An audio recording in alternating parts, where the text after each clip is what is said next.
Okay, I'm going to do the this thing all the way down, choke up, turn on the battery. Oops. Damn it.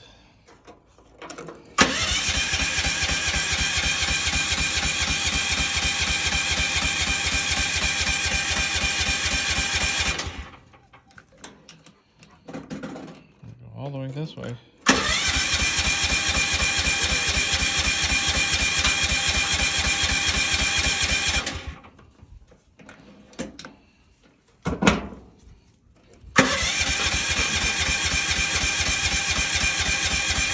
So I've tried everything with this, up, down. I've tried it halfway, I've tried it low, up, down. It just will not start. I've tried everything. It's got gas, you name it. I mean, I've tried everything with choke down, up.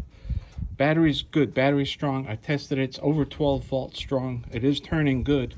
It's just not starting. Don't know what it is. Please help assist with getting this started. Thank you.